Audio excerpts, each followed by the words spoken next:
Bonsoir. Simone Gbagbo ne va pas diriger un nouveau parti politique. Oui, son équipe de communication a démenti cette rumeur qui courait depuis peu sur les réseaux sociaux. Les détails en tout début d'émission. Le football reprend ses droits en Côte d'Ivoire. L'annonce a été faite le vendredi dernier par le comité de normalisation de la FIF, Fédération ivoirienne de football, les dates et le déroulement des différents championnats dans le Live Actu.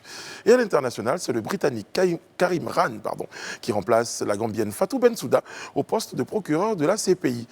Qui est Karim Khan? D'où vient-il? Quel est son parcours? Vous le découvrirez dans cette édition.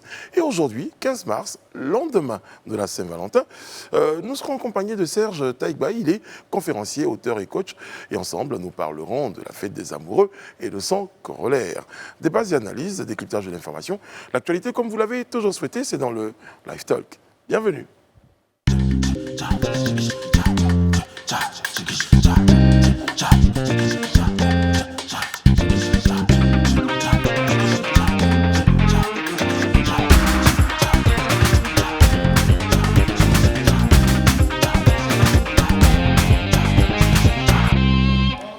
Bon, alors je crois que je dois être rentré précipitamment de Zakwa, vu que j'ai annoncé 15 mars au lieu de 15 février.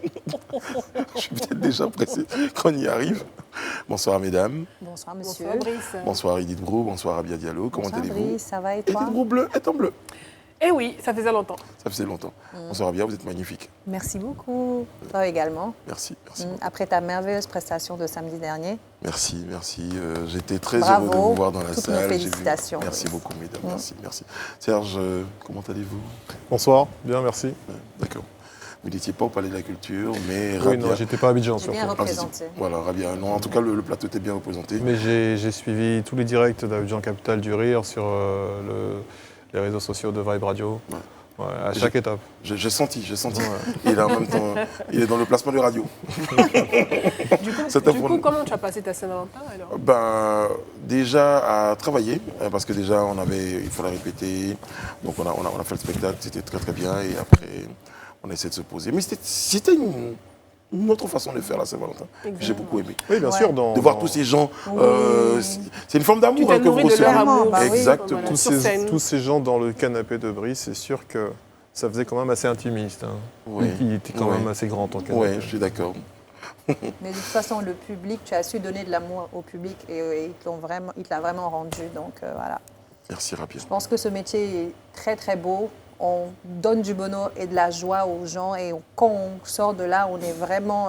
moi, perso, j'ai très bien dormi toute cette soirée parce que voilà, j'ai beaucoup ri, quoi. C'était vraiment magnifique. Très bien. Merci beaucoup. Franchement, ça me touche, autant de bons mots. Bon, alors, on va démarrer maintenant, si vous le voulez bien. Absolument. Ouais. Avec de Plaisir. l'amour Avec de l'amour. et surtout l'essentiel de l'actualité. C'est dans le lifestyle. Le dernier mot n'a pas été bien entendu. Je suis d'accord. Bon, on va commencer par la politique. Hein, c'est lundi. Oui, Le effectivement. week-end a été riche en actualité, mais il y a surtout une rumeur qui a parcouru les réseaux sociaux. Eh bien, c'est la rumeur d'une éventuelle création d'un parti politique que dirigeraient Simone et Yves Gbagbo. Madame Gbagbo a dit... Niette, je ne me reconnais pas dans ses propos ou dans la création de ce nouveau parti, de cette nouvelle organisation politique. Et elle a fait la déclaration dans un communiqué qui a été diffusé sur sa page Facebook la veille de la Saint-Valentin, donc le 13 février. Et c'était signé de son avocat.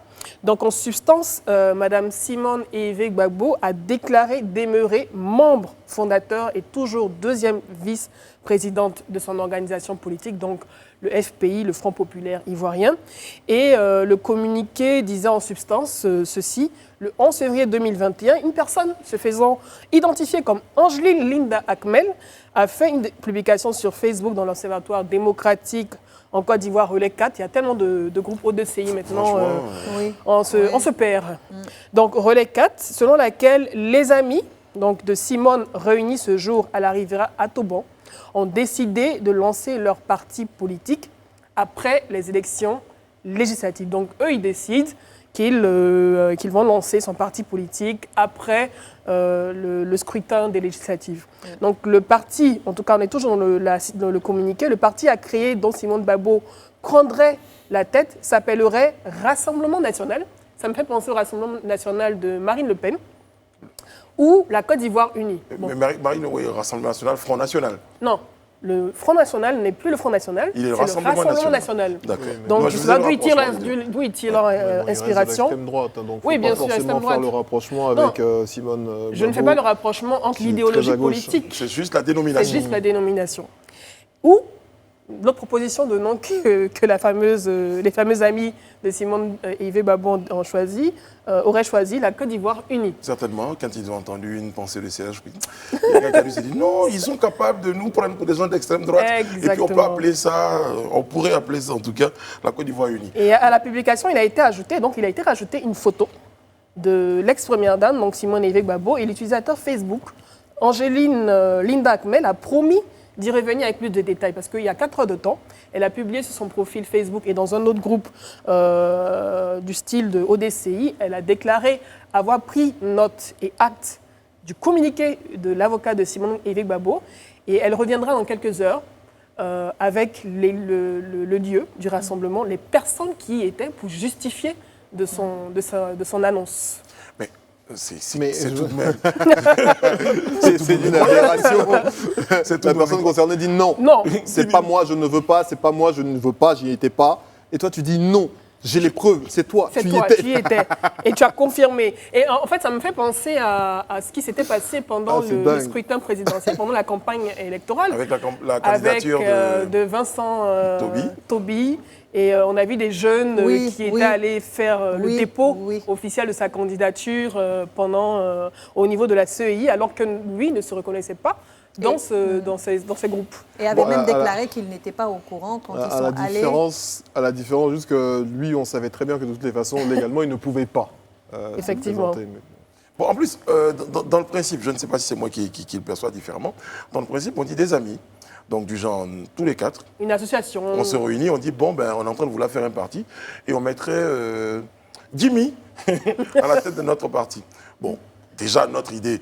Maintenant, si lors d'un compte rendu, on dit à la réunion, il y avait Serge, il y avait Brice, il y avait Rabia, mais Jimmy dit lui. Déjà, Il il ne était le connaît même pas. pas au courant même de la Et réunion. il ne connaît même pas l'association Les Amis de Simone, parce que Simone Yves Gbagbo indique, en tout cas dans le communiqué, ne pas connaître ce groupe d'amis qui serait en train de lancer ce fameux parti politique dont elle prendrait la tête. Donc, Non, mais c'est- d'où leur vient cette On a idée. vu également qu'il y a eu des mouvements dans ce pays et dans d'autres pays. Bon, les jeunes sont allés me chercher. Moi, je n'étais pas au courant. Ils sont allés me chercher. Donc, pour l'instant, Oui, mais on pourrait dire Mais qu'il n'y a ce pas de serait fumée pas- sans feu, parce que, Oui. bon, sachant déjà que au niveau du parti, donc au niveau du FPI, il y a certaines tendances. On a je pense que celle c'est du- une exploitation de brèche, peut-être, pourquoi pas. Voilà, Daphine Guessant. On a également la branche Laurent Gbagbo. On a également aussi, voilà, parce que Simone Yves Gbagbo, c'est quand même une figure emblématique de la vie politique ivoirienne. C'est un peu la dame de fer de la politique ivoirienne. La tendance un peu, on va dire, dure du parti aussi.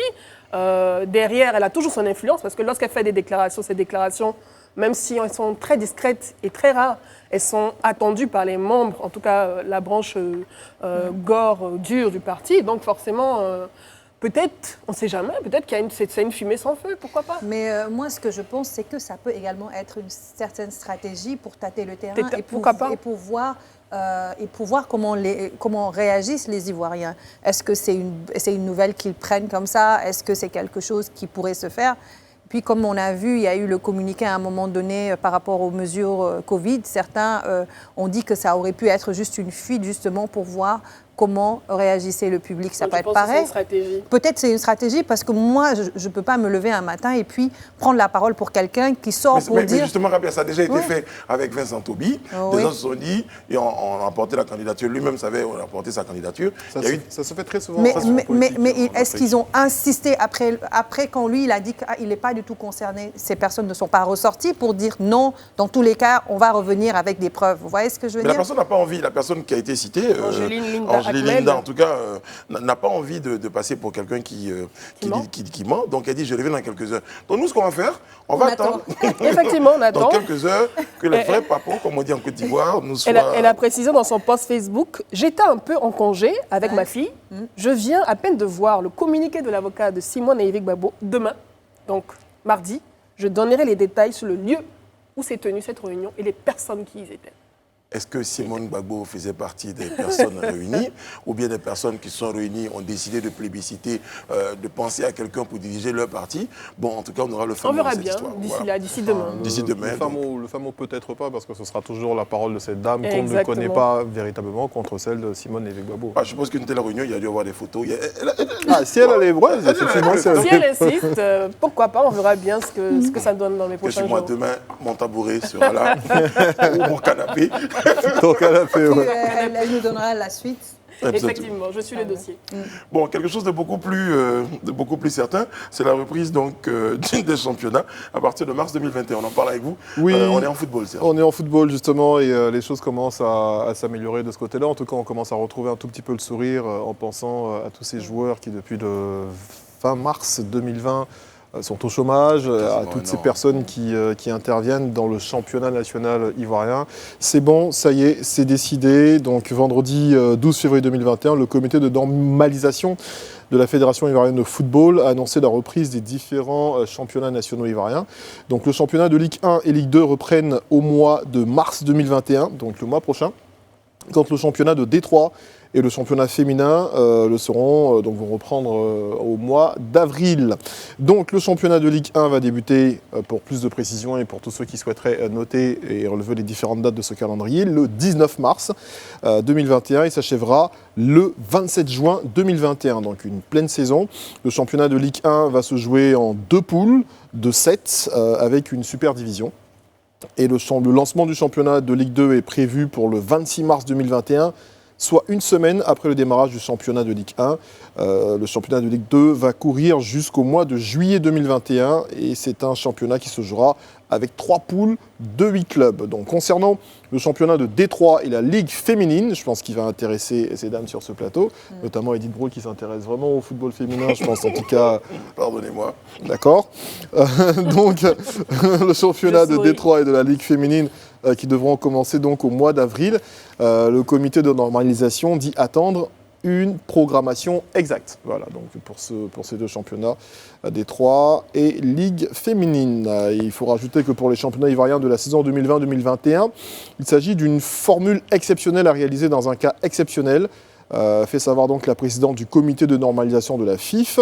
Cette formule pour les championnats ivoiriens indique la présidente Dao Gabala a été décidée ensemble avec les clubs de Ligue 1, Ligue 2, Ligue 3 lors des rencontres du 2 février 2021 au 11 février 2021.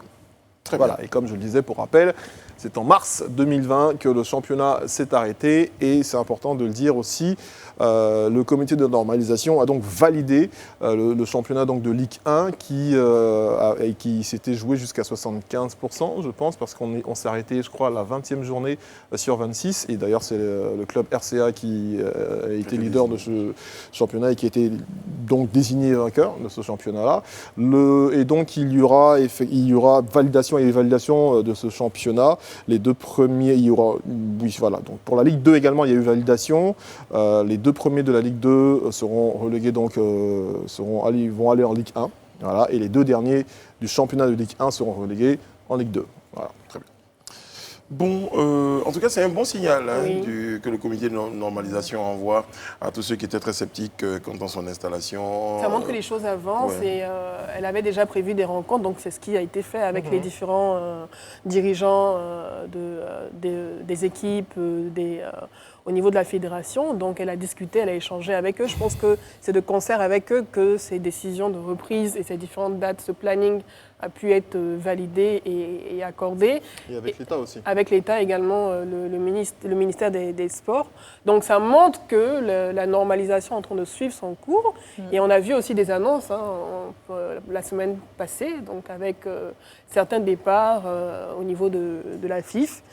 Et voilà, elle est au travail, Mariam Dao Gabala au travail. Franchement, elle est au travail. Et puis, il faut souligner peut-être que, comme Edith le disait tout à l'heure, l'État, pour ceux qui s'inquiéteraient peut-être du financement de ce championnat-là, rappelons que l'État finance le championnat ivoirien à hauteur de 75%.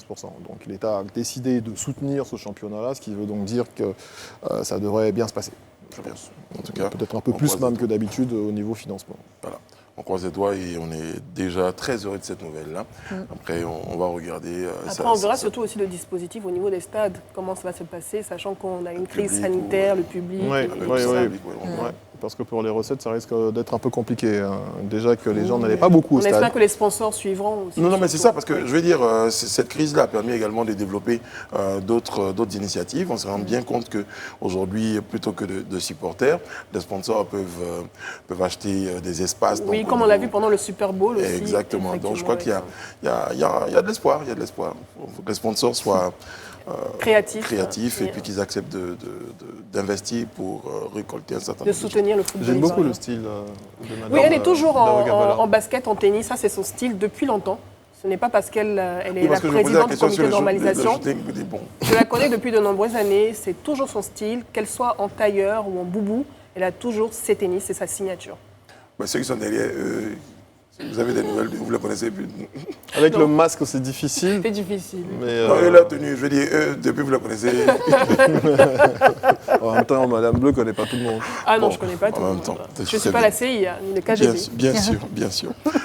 Bon, justement, parler de CIA de KGB, ça permet d'évoquer le point à l'international. Et cette fois, il concerne la Cour pénale internationale. Le successeur de Fatou Bensouda est connu. Il s'agit du Britannique Karim Khan. Oui, Brice, et il prendra fonction le 16 juin 2021.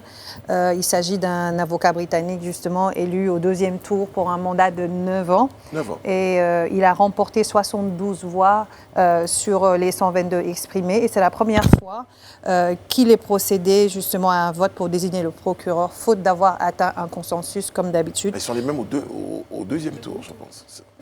Oui, ils sont allés au deuxième tour. Et donc, ils étaient 4 candidats masculins, justement, européens. Ils étaient en lice. Il s'agit de Karim Khan, de l'Irlandais Fergal Gaynor, de l'Espagnol Carlos Castresana et de l'Italien Francesco Lovoi. Et le prochain procureur est né le 30 mars 1970. Tu as parlé un peu de son parcours tout à l'heure, qu'on allait revenir là-dessus. Et il est spécialiste des droits humains. Il a récemment dirigé une enquête spéciale de l'ONU sur les crimes du groupe État islamique. Il a aussi exercé dans plusieurs tribunaux internationaux et spéciaux pour le Rwanda, la Sierra Leone, le Liban, le Cambodge et l'ex-Yougoslavie. Il a été conseiller de l'ex-président libérien Charles Taylor, qui a été condamné en 2012 à 50 ans de prison. Il a aussi défendu devant cette même cour les intérêts de l'ancien vice-président du Kenya, William Ruto, du Congolais Jean-Pierre Bemba et de Saïf al-Islam Kadhafi, le fils de l'ancien dirigeant libyen. Pour en revenir à Fatou Bensouda, elle est nommée procureure par consensus, elle, en décembre 2011, pour un mandat également de 9 ans. Elle est le deuxième procureur de la Cour depuis sa création en 2002 et a été justement la première femme à occuper ce poste le 15 juin 2012, plus précisément, où elle a prêté serment. Son mandat prendra fin donc justement en 2021. Et justement, Fatou Bensouda a particulièrement intéressé les Ivoiriens pour une raison simple. Pour Laurent Gbagbo, justement. Laurent Gbagbo qui a été innocenté des crimes contre l'humanité. Qui a été quand même emprisonné pendant très longtemps avant qu'on puisse justement mettre en place sous le mandat de Fatou Bensouda pendant à peu près 7 ans, non 7 ou un peu plus. Après, il y a eu justement ce procès où il a été acquitté, qui a eu quand même un appel qui a été encore interjeté de la part de cette procureure-là. Elle n'est pas forcément aimée. Elle a reçu récemment, justement, on se rappelle, en 2020, par des sanctions de la part du gouvernement américain suite à des procédures qu'elle aurait lancées. Et du coup, Donald Trump n'a pas été content et elle a été interdite de visa. Elle a également été, controversée aussi dans une affaire avec le Premier ministre israélien qui dit, je cite, on dit que les Juifs n'ont pas le droit de vivre dans les pays juifs, dans la terre d'Israël. Eh bien, nous disons honte à vous. Il avait affirmé ses intentions de mener une enquête, elle, affirmé ses intentions de mener une enquête sur le conflit israélo-palestinien qu'elle décrit comme une enquête sur la situation en Palestine. Elle est listée dans la base de données des personnalités justement faisant l'objet de sanctions des États-Unis, ce qui interdit à tous les citoyens et les entreprises américaines de faire des affaires avec elle. Donc le personnage est très très controversé. Bon. Tout dépend du côté d'où l'on se trouve. Ouais, elle a quand même été, excuse-moi, je termine avec ça. Elle a figuré sur la liste des 100 personnes les plus influentes au monde en 2012, selon le magazine Time. Et Jeune Afrique aussi l'a désignée comme l'une des 50 femmes africaines qui, par leurs actions et leurs initiatives dans le cadre de leurs fonctions respectives, font avancer l'Afrique. En tout cas, ce qu'il faut dire, c'est que c'est... Brice, ta réaction en dit long. Non, c'est très contrasté parce que en même temps qu'on la plébiscite, en même temps qu'on la félicite. Et de l'autre côté, on dit non, mais on ne te donne pas le visa. Et c'est quand même Donald Trump, après, il faut préciser. Oui, on verra bien ce que le gouvernement Biden va faire. Exactement. Il va lever cette interdiction parce que, elle menaçait de faire des enquêtes sur des sujets sensibles au niveau du gouvernement américain. En général, il n'aime pas trop on voit de ce côté-là que ce soit torture ou ce genre de choses. Donc, c'est vrai que ça ne leur convenait pas. Et en plus de ça, elle a voulu également mener des actions aussi judiciaires contre Israël. Forcément aussi, ça ne plaît pas. En fait, c'est une dame de fer qui ne rencontre pas forcément l'assentiment de tout le monde parce qu'elle veut mettre son nez partout. C'est normal. Mais c'est un travail de procureur. Effectivement. Voilà. Et on peut l'aimer, on peut la détester. Donc, les procureurs ne sont pas beaucoup aimés. Exactement. En général, ils ne sont pas beaucoup aimés. Mais après, ce qu'on dit souvent de la CPI, c'est que c'est un tribunal pour l'Afrique. Et cette réputation a été beaucoup accentuée pendant qu'elle était, elle, en mandat. Et elle a répondu à cette question-là dans une interview qu'elle a accordée à Jeune Afrique le 16 octobre 2020, où elle dit « Je veux insister sur le fait que la Cour ne se concentre pas sur l'Afrique. Nous nous intéressons aux situations en Géorgie et au Bangladesh, par exemple. Par ailleurs, la Chambre d'appel nous a autorisés à enquêter en Afghanistan. Et si les juges reconnaissent notre compétence territoriale, nous pourrions être emmenés à ouvrir une enquête sur les territoires palestiniens. Cela pourrait concerner Israël. C'est la raison pour laquelle elle a voulu mener des enquêtes au niveau du territoire américain, du territoire israélien, pour montrer que ce n'est pas uniquement l'Afrique. Mais elle rencontre de cette déclaration montre également que ces enquêtes ne sont autorisées que par les États qui ont exactement, qui sont membres du Conseil de sécurité et donc qui ont leur droit de veto également. Donc c'est bien beau de dire qu'on est procureur, qu'on est capable de pouvoir effrayer un État, mais derrière, il faut revenir aux réalités de l'ONU. Exactement. Moi, je me dis, tant qu'elle ne rencontre pas de la résistance, elle y va. Mais quand elle, entre guillemets, elle s'intéresse aux États-Unis, à Israël, qu'eux, ils font de la résistance et que la CPI recule, tant mieux pour ces pays-là et tant pis pour l'Afrique. Mais moi, je me pose des questions sur le tout nouveau. Le tout nouveau. Oui, Karim Khan. Karim Khan, qui a défendu... à l'époque, Charles Taylor. Oui, déjà. On a d'autres noms que tu as cités. Exactement. Il y avait Jean-Pierre Bemba aussi. Jean-Pierre Bemba, le Kenyan aussi.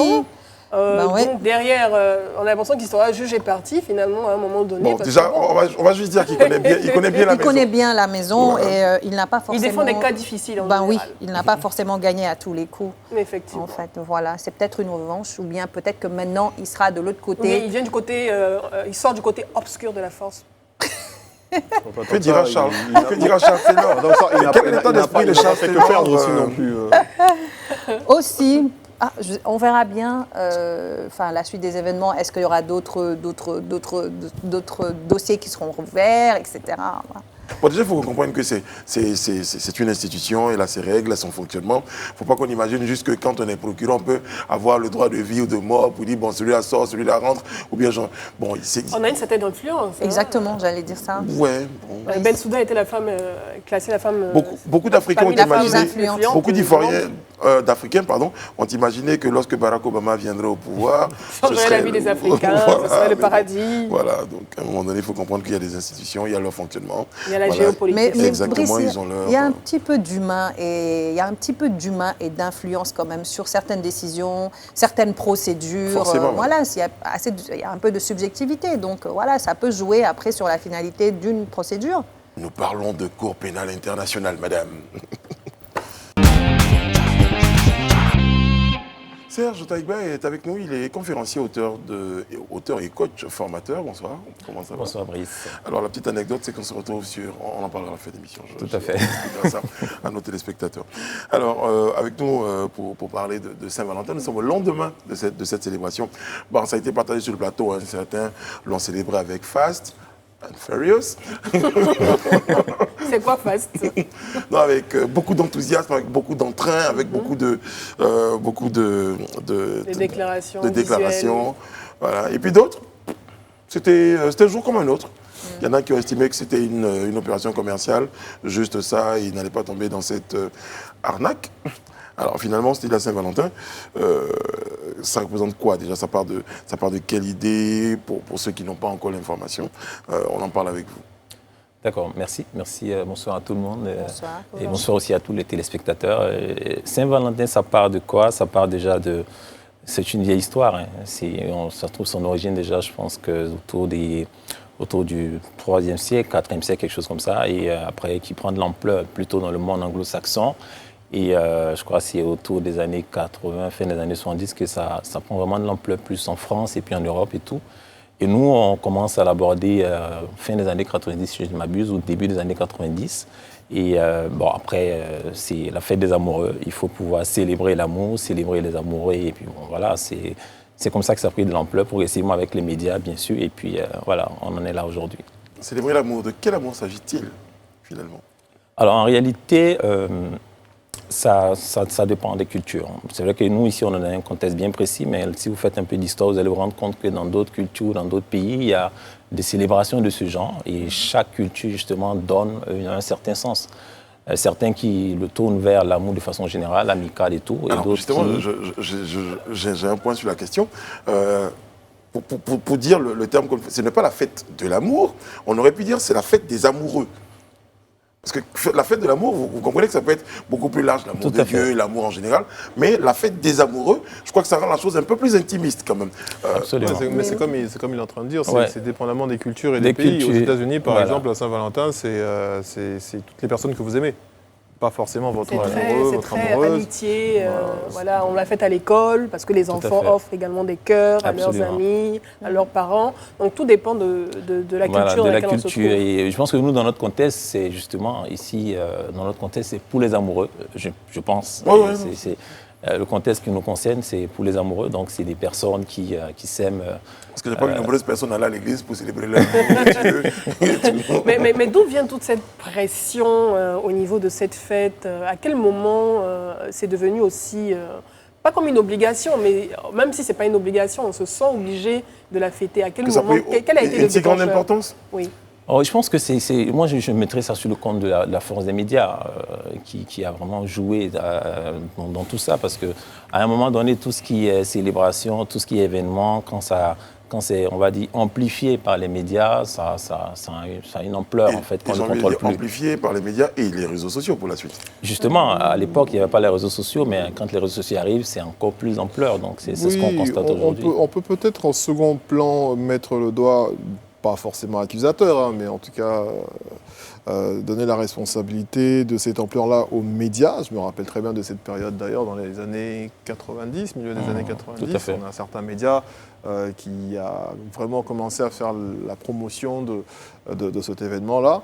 Mais moi j'ai plus envie de dire que c'est peut-être ce sur quoi il est basé. C'est peut-être l'importance de l'amour dans notre société qui fait que, avec la communication qui est faite autour, on n'a pas besoin d'ailleurs même de faire beaucoup d'efforts pour pouvoir rentrer dans le jeu.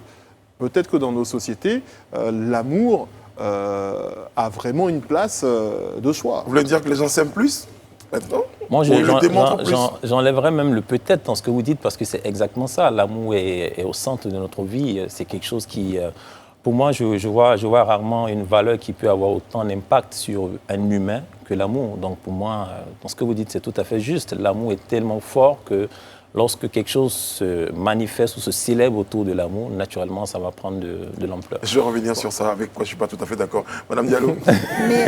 Mais justement, aujourd'hui, est-ce que c'est ce qui explique la portée aussi forte sur la célébration de cet amour au sein des couples en Côte d'Ivoire précisément? Oui, tout à fait, parce que finalement, qu'est-ce qui va se passer dans les couples? Mais les gens vont s'engager à célébrer cette fête-là. Et moi, je pense que c'est tout à fait positif, parce que chaque fois qu'on sort de la fête de la Saint-Valentin, on se rend compte que la plupart des couples se rapprochent. Ça, c'est un constat. Ou se séparent. Ou se séparent, bien sûr. Mais pour ceux je crois que la plupart se sont rapprochés quand même. Voilà. Non, je vais dire pour ceux qui... Il y a un certain DAO qui s'est rendu célèbre sur une les épreuve de test, mais pour ceux qui arrivent à célébrer ça, à pouvoir faire quelque chose autour, généralement, quand ils en sortent, ils se sentent beaucoup mieux. Il y a plus de rapprochement. Donc, ça crée une plus-value, en fait. En tout cas, ça devient une bonne occasion de réconciliation, de liens qu'on resserre. Non, oui. Alors, je disais que je n'étais pas d'accord avec quelque chose, parce qu'on dit, en même temps, les gens s'aiment plus. Voilà pourquoi j'ai ramené ça à la fête des amoureux, moi, dans ma tête. Parce que l'on dit, les gens s'aiment plus, mais depuis vraiment 90, on a beaucoup plus de crises. Ah non, mais après, justement, il faut faire je pense, hein, si vous permettez, je pense qu'il faut faire la part des choses. Ça revient à la première question que vous aviez posée, entre l'amour agapé et l'amour eros. Moi, je pense que si dans cette période-là, notamment sur ce jour de la Saint-Valentin, les hôtels sont tous pleins à craquer, surtout les hôtels de passe, c'est qu'on ne parle pas forcément d'amour agapé, donc on ne parle pas forcément d'amour et de sentiments de paix et de vivre ensemble. C'est pas de cet amour-là qu'on parle, détrompez-vous. En tout cas, c'est justement celui auquel je voulais faire référence dans nos sociétés en Côte d'Ivoire, surtout pour parler de ce pays que nous connaissons. Est-ce que c'est parce que justement, on n'est pas trop axé sur le sexe? Alors, je répondrai pas oui et aussi pas non, parce que ça dépend des personnes.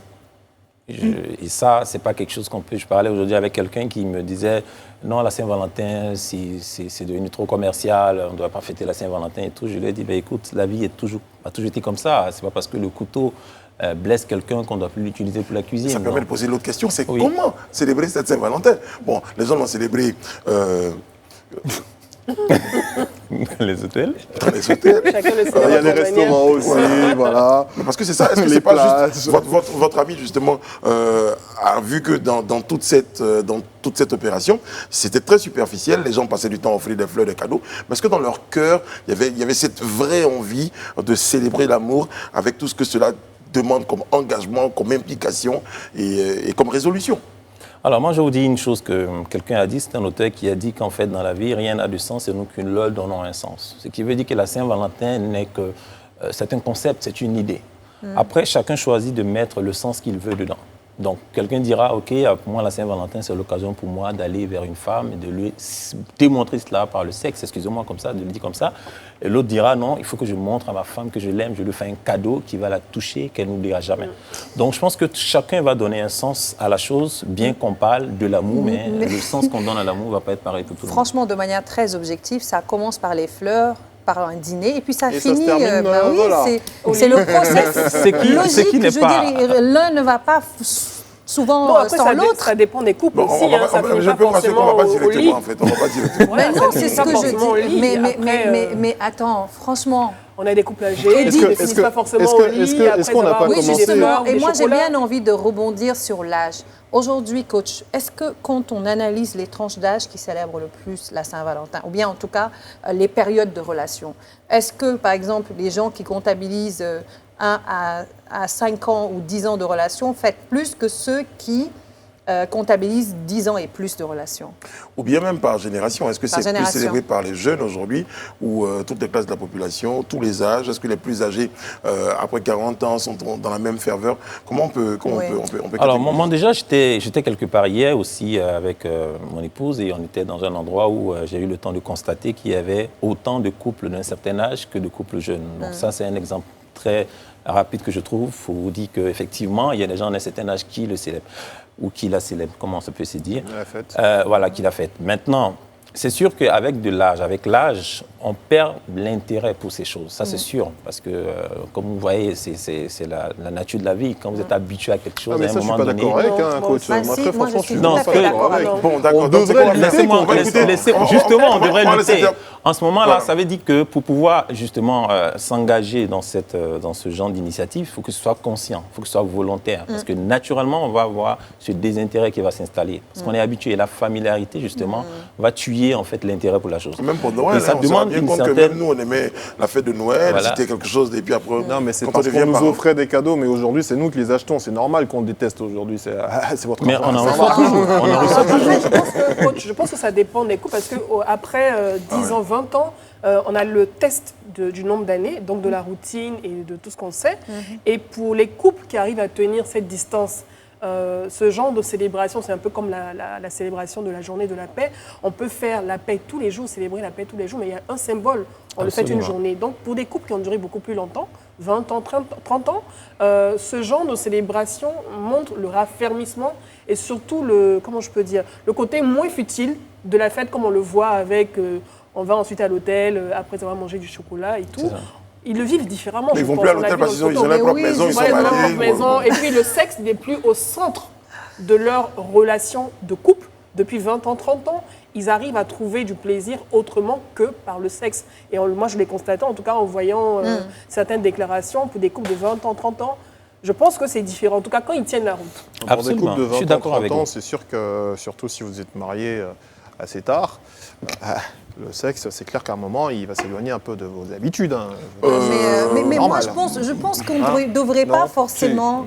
je pense qu'on ne devrait pas forcément dissocier les choses parce que moi, je ne suis pas d'accord. Dissocier quand, le C'est une sexe de la chaîne. Saint-Valentin. Ben, une chaîne. justement, de la Saint-Valentin et de ce process-là.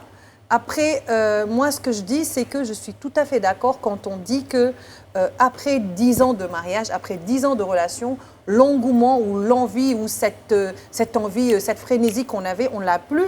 On ne va pas aller courir, aller acheter le cadeau, organiser le dîner aux chandelles qu'on organisait après 3 ans de mariage.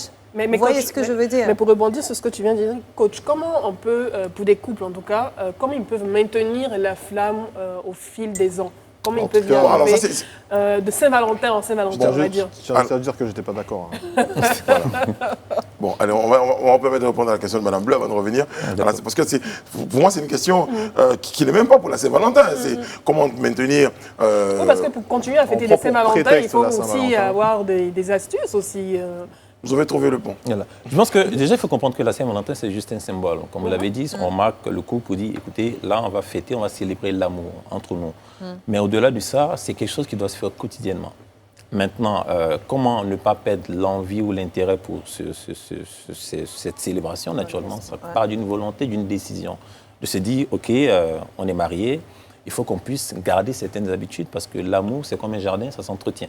Et donc, si on ne l'entretient pas à un moment donné, ben, voilà, ça va se ressentir. Et donc, ce lien qui nous unit là va commencer à se fragiliser et puis ça va créer une certaine séparation et ça va se ressentir dans nos relations. Donc, quand on comprend les conséquences derrière tout ça, on prend la décision, on s'engage consciemment de le faire.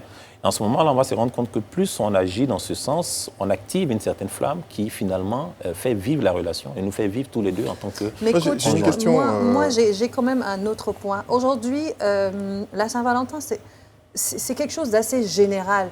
Alors que les couples ont quand même d'autres dates à célébrer, leur anniversaire de mariage, l'anniversaire de leurs enfants, l'anniversaire des conjoints. Et ces célébrations-là sont beaucoup plus authentiques parce qu'elles leur appartiennent. Elles appartiennent à l'histoire du couple. C'est ça. Donc, en fait, c'est juste pour expliquer que ça peut justement justifier le fait que plus on avance, plus on se détache de cette fête plutôt générale pour après peut-être mieux se concentrer sur ces fêtes-là qui sont beaucoup plus intimes et plus personnelles. Il y a d'autres célébrations qui rentrent Voilà, dans, qui rentrent dans le dans calendrier. l'histoire du couple et Naturellement. qui font que... Mais l'un ne gêne pas l'autre, je crois.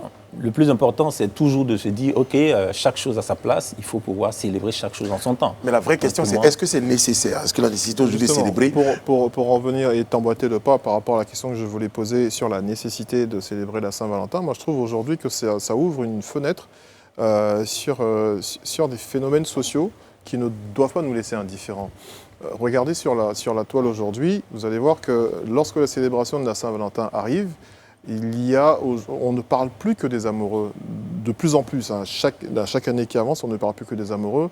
Il y a une forte population qui se sent frustrée de voir justement afficher le bonheur des autres. Aujourd'hui, en Côte d'Ivoire, on parle de Zakwa, qui est devenu un village très populaire et qui a eu, je ne sais pas combien de milliers d'habitants pendant la célébration de cette Saint-Valentin. Donc du coup, des célibataires qui pourraient peut-être cacher un mal-être qui serait confronté et affirmé pendant cette période. Est-ce que le fait de trop s'afficher, de trop montrer son bonheur lorsqu'on l'est, ne crée pas certains fossés ou certains mal-être au niveau de la population, surtout des plus jeunes, qui vont se forcer à aller vers cet idéal-là en brûlant les étapes?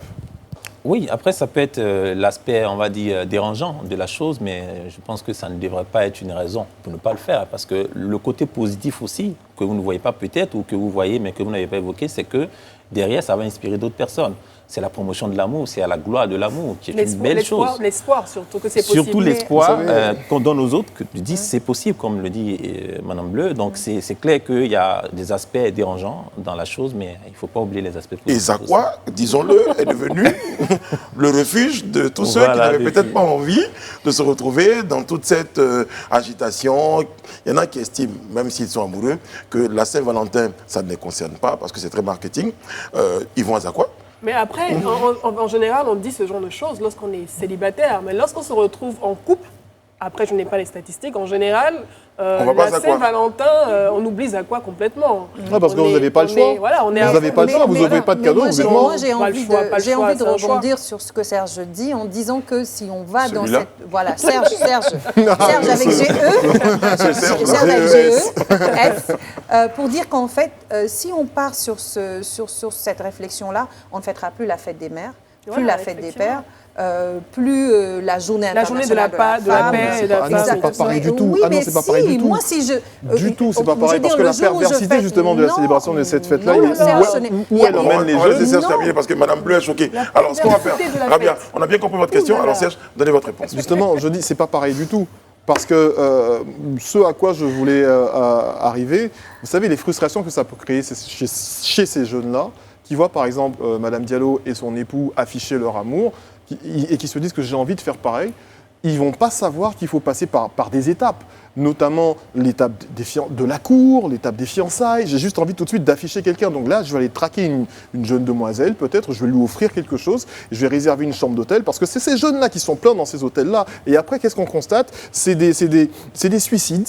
Parce que des jeunes filles qui croient en l'amour et aux cadeaux que ces jeunes garçons vont leur faire juste pour pouvoir leur acheter un jour de bonheur et de plaisir à afficher sur la toile. On assiste à des chagrins d'amour qu'on appelle des goumins ici, à n'en plus finir, simplement parce qu'on est rentré dans cette sorte de compétition à celui qui affichera le mieux et la façon la plus belle son bonheur sur les réseaux sociaux. C'est ça que je trouve dangereux. C'est pour ça que je dis que c'est pas Vous liez tout ça à la Saint-Valentin, Serge? Oui, franchement. Mais bien non, sûr. justement, ça, bien sûr, ce sont des dérives aussi. Ça peut être tellement... Vous n'avez pas vu la vidéo de la jeune dame qui pleurait le certain Dao, là? Mais ça peut être...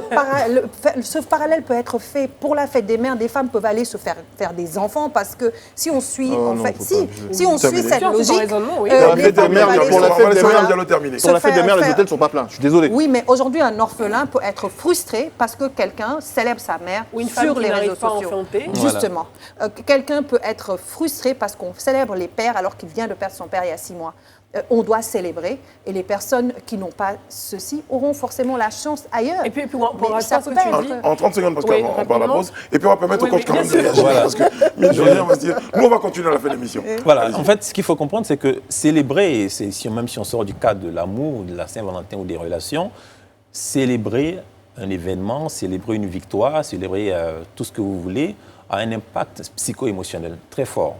Et donc, chaque fois que vous vous mettez à célébrer l'amour, comme vous le dites, ça crée, bon, après, très souvent, c'est utilisé négativement, mais ça peut créer ce qu'on appelle des marqueurs somatiques, au niveau psycho-émotionnel. Donc, ce qui fait que vous allez voir que je suivi un mariage il y a quelques années où le célébrant, si c'est comme ça que ça se dit, qui disait aux mariés, quand vous allez avoir envie, quand vous allez faire des histoires, mettez la vidéo du mariage pour regarder. Qu'est-ce qu'il est en train de leur expliquer? Peut-être sans comprendre toutes les implications scientifiques derrière, c'est que quand ils vont se connecter à cette vidéo, ils vont revivre émotionnellement tout ce Ça va qu'ils ont leur vécu rappeler le le jour du pourquoi. mariage. Et donc, plus on a ce genre d'événements qu'on répète dans notre vie, à un moment donné, on crée plus d'ancrage positif qui font qu'à un moment donné, même quand on rencontre des difficultés, ça nous supporte, ça nous soutient comme moteur et ça nous permet d'avancer. Donc ça, c'est très important à comprendre pour vraiment encourager ce genre d'initiative parce que si on ne célèbre pas ces choses-là, on perd en fait toutes ces opportunités d'ancrage-là et puis ça nous fragilise sur Moi, le long tout ce que je terme. voulais dire, les jeunes, allez-y à l'école, étudiez, apprenez un métier, travaillez. Par la suite, vous allez séduire des jeunes filles. En fait, c'est à ça que je voulais arriver. Il ne faut pas sauter les étapes. La Saint-Valentin, c'est pas forcément pour tout le monde. Voilà. D'accord ? Mais les Voilà. jeunes n'ont pas besoin d'attendre la Saint-Valentin pour rentrer en couple parce que de toute façon, les réseaux sociaux montrent tous les jours, du 1er janvier au 31 décembre, Même la des télé. couples heureux, la télé, les telenovelas et tout ça. Donc je pense que c'est pas la Saint-Valentin qui va les faire se précipiter dans une relation amoureuse. Ouais, je suis d'accord. Mais ça, je voulais souhaiter rebondir Oui. en 30 secondes. Oui. Qu'est-ce qui avait été dit? Parce que Edith Que vous n'avez- Brou, oui. Edith Brou nous avait dit que les jeunes n'avaient pas besoin d'attendre la Saint-Valentin pour pouvoir forniquer ou pour pouvoir faire n'importe quoi comme bêtise. Ne ou soyez autre. pas choqués, madame Diallo. C'est du Faut pas français. pousser. Voilà, faut pas franchement, abuser. la fornication, Alors, ça existe quand D'ailleurs, même. c'est pas bien d'ailleurs Voilà. la fornication, mais moi j'ai juste envie de vous dire, Edith, pour ce jour-là, il y a un jeune fabricant de débardeurs, ce cadeau officiel des jeunes dames pour la Saint-Valentin à leurs copains, en 2019, qui Ça passe faisait avant ou lorsqu'il après la faisait ses fleur états. les débardeurs Non, ça passe. Enfin, la fleur est généralement offerte la de femme. l'homme à la femme et le débardeur De et le la femme à caleçon, l'homme. c'est de la femme à l'homme. Et ce monsieur-là qui s'investit dans ce business-là nous disait en 2019 qu'il vendait le jour de la Saint-Valentin 300 débardeurs, donc soit pour 600 000 francs CFA. Et en 2020, il espérait vendre le double, notamment 600 débardeurs pour un chiffre d'affaires de 1 200 000 francs CFA. Alors les bijouteries, par exemple, pour le 14 février, c'est 30 à 40% de leur chiffre d'affaires annuel. Je vous épargne Et les chiffres. fleuristes Je vous épargne les chiffres des hôtels, Madame Bleu. Donc oui, pourtant, il y a tous les jours, on parle de novellas, tous les jours, on voit des couples à la télé. Mais ce jour-là, spécifiquement, il y a quelque chose qui est en train d'être soufflé et par les médias et justement par ce genre de réaction comme quoi, oui, c'est normal, il faut encourager les gens à célébrer cela. Moi, je dis attention, il faut faire attention à ce qu'on montre aux jeunes. Il faut faire très attention à ce qu'on montre aux jeunes. Si vous avez envie de montrer votre beau couple avec Monsieur Bleu aux jeunes, expliquez-leur comment on fait pour avoir un beau couple. Ça ne passe pas forcément par un petit bijou, un débardeur et une chambre d'hôtel de passe. C'est Mais- ça, c'est ce modèle-là que j'ai envie qu'on montre et pas qu'on stagne sur ce que la Saint-Valentin a de plus beau à offrir parce que derrière, il y a beaucoup de perversité. On n'a Ok. plus rien à dire. Sinon, ça n'en finira Oui, pas. oui, on Non. va faire 3 heures de D'accord. débat. Non, moi, j'allais le rassurer parce que moi, dans mon cas, c'est exactement ce qui se passe parce que je suis dans le domaine de la formation, de l'inspiration, de la motivation. Je partage beaucoup de contenu relatif à ça. Comment construire un couple, comment trouver, comment attirer même la personne idéale, comment gérer une relation. Même hier, j'ai partagé pas mal de contenu comme ça, dans ce sens. Donc, effectivement, je pense que je le fais. Maintenant, comme vous le dites, il faudrait peut-être que d'autres personnes aussi s'y mettent, partager leurs témoignages, ça pourrait apporter aussi de la valeur. Ouais.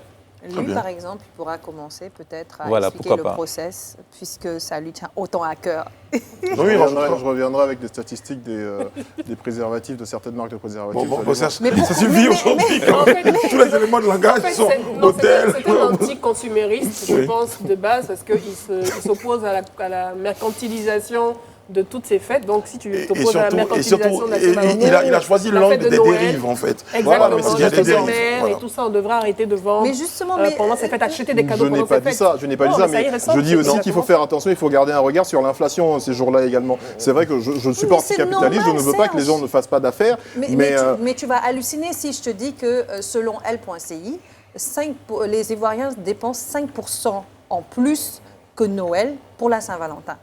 Qu'est-ce que oui, tu dis parce de que, ça? parce que à cause de l'inflation. Ça va être la dernière. C'est à cause de l'inflation. Le dernier échange sur la question. Parce que les cadeaux et tous les articles deviennent beaucoup plus chers. Et on est conscient de ça, mais on y va quand même. Les hôtels et les restaurants, par exemple, ils font des packages. Sur 10 secondes. Oui, ils font des packages genre de restauration et de chambres et tout, mais qui sont majorés de prix, mais de 30, 40, 50 000. Non, les bijoux, par exemple, aussi. Mais- Il y a l'inflation qui Non, fait... non, madame Diallo, non. Et on encourage C'est merci. On vous a On bien compris. encourage. On vous a bien compris. Et je crois qu'on va trouver une occasion. Oui, Voilà, j'aimerais et bien. Voilà, très bien. Il n'y a aucun problème là-dessus. J'aimerais bien. Bon. Saint-Valentin, d'accord, mais on ne se brine pas. En tout cas, on a remarqué que cette célébration-là fait sourire et puis il y a des déclinaisons. D'ailleurs, nos forces de défense ont décidé de récupérer la situation. Je vous permets de voir cette illustration qui a été préparée donc par notre édito. Eh bien, c'est le groupement des sapeurs-pompiers. Dans un premier temps, et puis la gendarmerie nationale de Côte d'Ivoire qui ont sécurisé Zakwa. Exactement. Voilà. Alors, je pense que leur community manager ont bien fait le travail, ils ont bien surfé sur la vague de la célébration de la Saint-Valentin pour rendre aussi sympathique aussi. Absolument. Justement, voilà, ces corps-là. ces corps Ouais. armés qui travaillent au quotidien aussi pour les populations, donc ça fait plaisir à voir.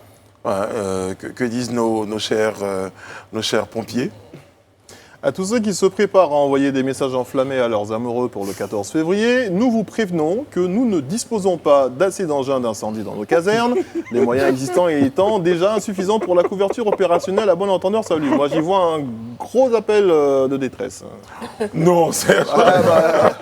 Bah oui, on profite de la situation, mais attention, c'est vrai, Mais bon, c'est pour une éteindre les réalité. feux, on n'a pas assez de matériel. Tous les jours, en tant qu'ambassadeur pour la lutte, enfin je veux dire, pour que les pompiers soient dotés de plus de moyens, je peux vous dire quand même que j'aurais saisi cela, mais bon, enfin sur le coup, ils ont envie de rigoler les pompiers. Ouais, tout à fait. D'ailleurs, dans certains pays, l'image du pompier, Oui, elle est sexy, voilà, il est très elle sexy, est très altruiste. sexuelle également. Ouais, Ça me Et rappelle les qu'à calendriers de cette période-là, moi pompiers. j'aurais bien envie d'être dans certains pays.